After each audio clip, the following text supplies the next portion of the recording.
Welcome back to the Profit Playbook DFS. I'm Jaime Hernandez, and today we're breaking down the NFL Week 4 main slate on DraftKings. I'll give you my favorite stud and value, and even some stacks today. It's going to be a little bit different, but we are going position by position, so you can build the sharpest lineups. Let's get right into it. Before we get right into it, week 3 was a pretty good week, right? My favorite stack that I kept hyping up was the Chicago Bears, um, mainly Caleb Williams and Rome Odunze. And guess what? They went off. They went off, right? Um, and then it was stacking those two up and bring back with CD Lamb. We still cashed on cash games, right? Like double ups and single entry tournaments, which was pretty crazy because imagine CD Lamb playing a full game or even a half a game, right? Or getting half of what he does. For cash games, doesn't matter. The winnings would have been the same regardless, but on those small field entry tournaments that we entered, the returns would have been bigger, right? But it is what it is. Injuries happen week in and week out, and it is what it is, right? So let's get right into it here. Once again, like I said, this one's going to be a little bit different. I'm going to be giving you a stud and a value. I'm not going to be spending too much time on there. I want to keep it a little bit shorter. Regardless, still pretty good plays, right? Let's start off with the quarterbacks. My favorite spend up here is going to be Lamar Jackson, right? I know we have Josh Allen here with the highest ceiling, you would say, but they are pretty big favorites there. And who knows? The thing when it comes to him is, Cook gets a lot of touchdowns, right? When they get inside the 20 there. So I mean, you can go with Allen, but my call out here is going to be Lamar Jackson versus the Kansas City Chiefs, right? That game has a high total, and the close proximity of the game should keep this competitive. And when it comes to Lamar Jackson, he's actually ranking third in efficiency, right? Third in EPA per dropback and first in yards per attempt. So that's elite right there. It's not even just top five, that's top three in both categories, right? He's facing Kansas City. They're ranked 19th in scheduled adjusted defense. Plus his league leading 12% passing touchdown rate. You can see that here. 2, 4, 3 touchdowns, right? In his first 3 weeks here. And what the coolest thing is, he's done all of that without giving us that many yards rushing, right? Besides, of course, week 1. But his average normally around 50, and so versus Kansas City, I expect a shootout there, making Lamar one of the highest floor and one of the highest ceilings in this slate right here. So we love ourselves some Lamar Jackson. Once again, like I said, you can go ahead and do Allen there, right? Let's see here, or if you want to get a little bit cute on there and go for some GPP there. You can go with Jared Goff. I know most people are not going to be on Goff due to playing the Cleveland Browns, but the Browns are elite in shutting down the run. The way you get through against the Browns is throwing the ball, and you can, go that way, right? But my value is going to be one of my favorite plays last week. We're going to go back to him. It's going to be Caleb Williams versus the Las Vegas Raiders, right? Through 3 weeks, Caleb Williams has a 7-to-1 interception, touchdown to interception ratio. Uh, he's got 700 about 715 yards passing here, right? Once again, I mentioned the touchdowns, the interceptions there. About 23.8 fantasy points per game. He's coming off a pretty damn good game versus Dallas, which I called out here, right? 29.1 fantasy points. And guess what? He's not going to face a top defense here. He's going up versus the Raiders defense, which they allow a lot of yards through the air. And the thing with Caleb Williams, he can also do it through the ground as well, right? As you can see, the first 2 games here, So if he can get us 2 passing touchdowns, 3, and a touchdown on the with his legs, man, that's a pretty good value, right?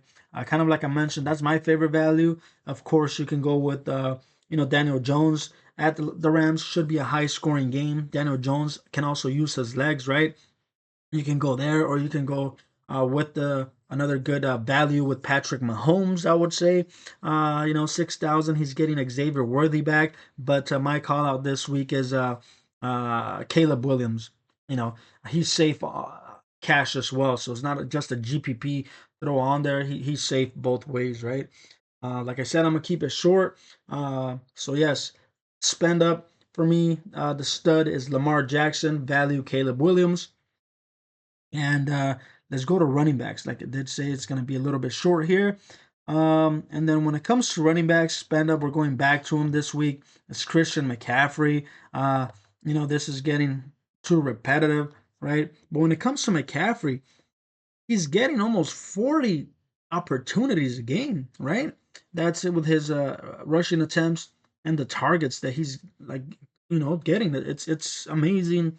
It's amazing what they're doing with him there.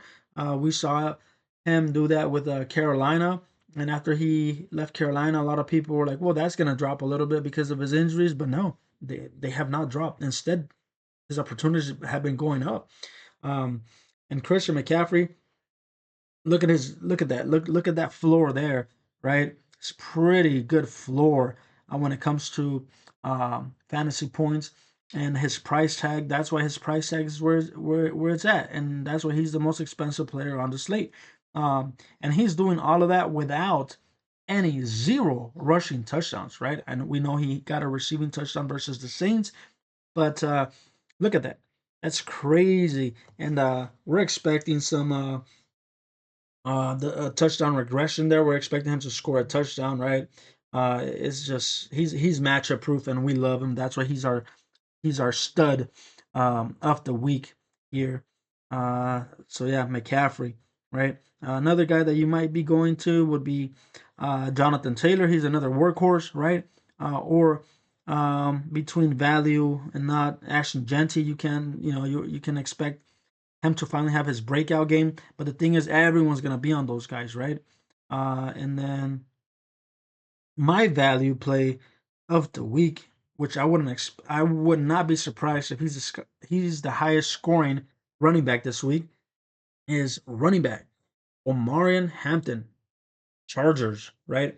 They are going up against the Giants versus Jackson Dart. Jackson Dart, I believe he's pretty good. I actually had him ranked second in quarterbacks coming into the draft, right?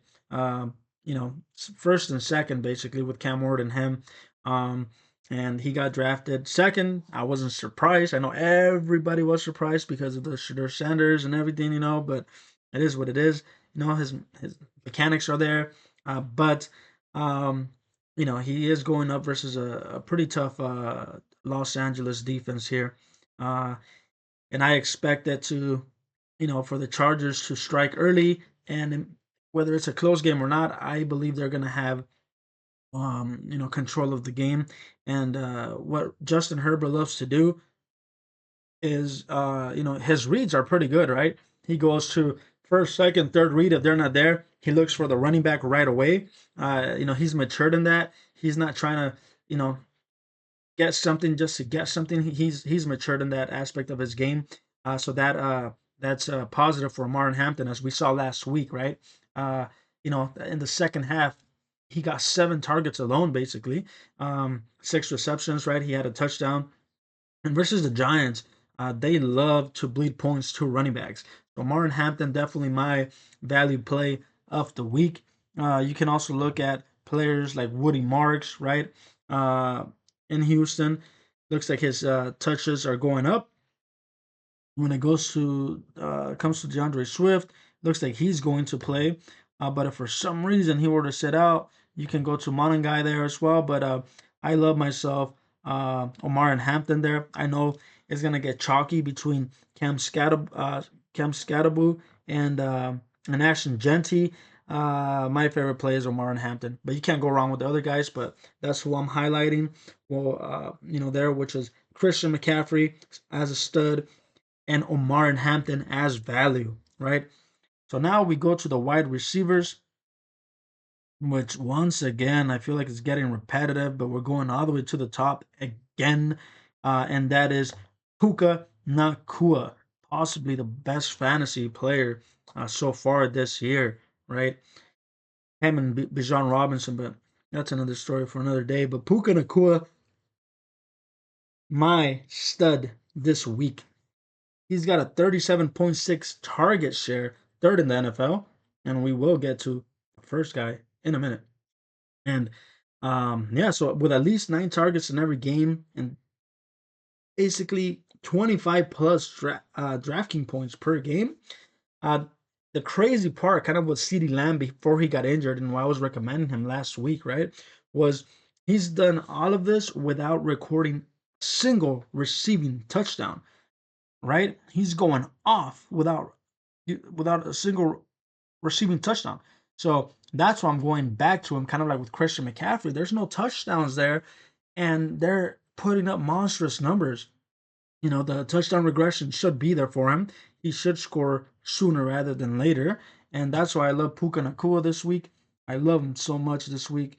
Um, and then when it comes to my value play of the game, we're going to go to the Saints in Chris Olave here. Let me see here. When it comes to Chris Olave, he's the target share there has been ridiculous. It's been ridiculous there. Look at that. Leading the NFL in targets, right? 12, 10, 14. Putting up modest numbers for his price right there. And the Saints being the worst team in the league. That's why he's my value play.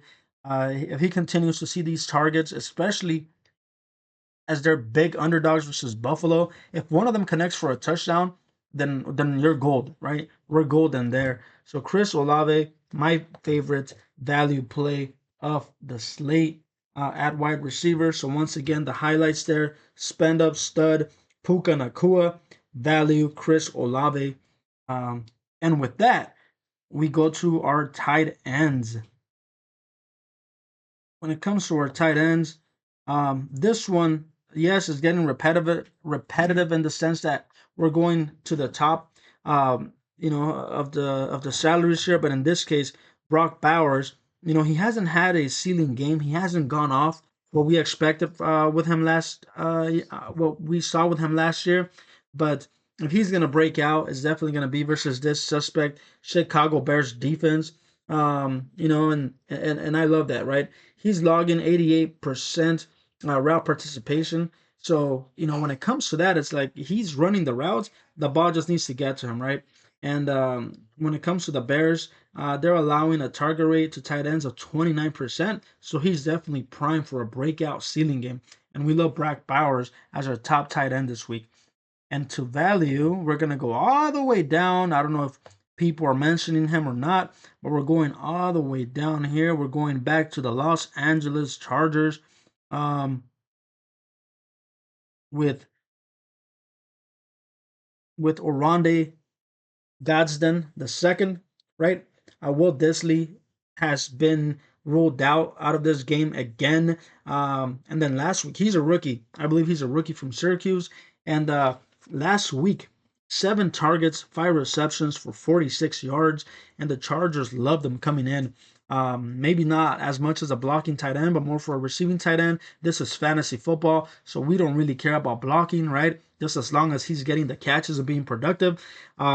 At 2,600, he's definitely my value play of the week with possible double digits there in fantasy points, right? So if he gets you double digits in fantasy points, then you're smashing a tight end already if you decide to go Godstan's way.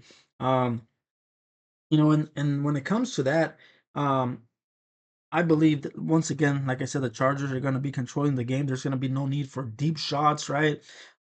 Which sucks for Keenan Allen, uh, Quentin Johnston, and of course, Lad McConkey, right? I mean, that's just what I believe. It can completely, flip the script, and it's a pass heavy to the receivers only, not using Lamar Hampton or the tight end, right? And it's gonna be a bust, right? But my highlights for tight ends once again: spend up stud Brock Bowers, value Oronde Godsden the second at 2,600 there. Um, Defenses, not really going to talk too much about defenses, but I mean, when it comes to defenses, it's just literally, your Bills can flop, and then you have the Saints, scoring 20, right? And especially last week, when it comes to defenses, that's what killed my second stack that I recommended, which was the Minnesota Vikings. I mean, that defense completely came in on fire, scoring touchdown after touchdown, and completely, flipping the script of that game, right? It was supposed to be, like a pass heavy game, and instead it became run heavy due to the defenses just messing everything up. But it is what it is. So instead, let's go to my favorite stacks for this week, and we're gonna go ahead and start off with that Colts Rams game that I mentioned earlier. Um, let's see here. You can go with Daniel Jones, right? And then wide receiver, you can get um, a little bit cute there, and you can go with um, let's see here. You can go with Adonai Mitchell, right? If you're going for like a GPP takedown there, and then a bring back of Puka Nacua. And then if you wanted to go another receiver from the Colts game, you can do Michael Pittman, or you can go with running back with Jonathan Taylor, right? So that's one of my favorite stacks there when it comes to that. And then my second one, you can go to the Raiders game, right? And then you can do it two ways there, right? You can do it with Caleb Williams.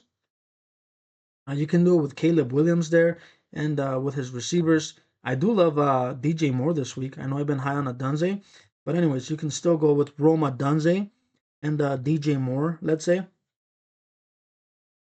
see here, where's Moore at? So many injuries this week, and then with a bring back of either Jacoby Myers or Brock Bowers at tight end, right? Or you can do the complete opposite, right? You can do the complete opposite. You can do Geno Smith. I know I didn't really mention him, but Geno Smith is also in a prime position versus this Bears defense. So you can go with Geno Smith at quarterback. He's a good play as well, I would say. I know I didn't, I'm only mentioning two, basically stud and value, but Geno Smith, wide receiver, you can go with Myers. Maybe people are going to be high on Tucker. He just went off for 3 touchdowns last week, but Myers is still WR1 there. Tight end with Bowers, and then with a bring back of either, depending how you're feeling, right? If you're going for that takedown, you can go with DJ Moore, or if you're feeling a little bit safer, you can go with Rome. Yeah, those are two of my favorites there, right? And then, because when it comes to the Giants and Chargers, eh, I love single plays there. Like I mentioned, Omarion Hampton or the tight end. And then when it comes to Lamar Jackson in that game, I mean, you can I'll do Lamar Jackson, Zay Flowers, right, with a bring back of Xavier Worthy. You can do that, or you can do Patrick Mahomes, Xavier Worthy. And you can go with Noah Gray at tight end, or Travis Kelsey, and then you can go ahead and bring back with Zay Flowers, right? But that's really it. And if you have any plays that you love, just drop it down in the comments below. And if you're watching this far, please subscribe. I've been getting a lot of, some views there, and I've been giving out pretty good plays. So I would appreciate you subscribing and liking. I would highly appreciate that.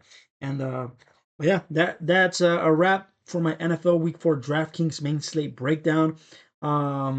And if you enjoyed this breakdown once again, please hit the like button, drop a comment, and subscribe to the Profit Playbook DFS. I'm Jaime Hernandez, and this let's make this another profitable Sunday, and hoping you're cashing in on Saturday as well with college football. Well, have a great weekend. I'm out.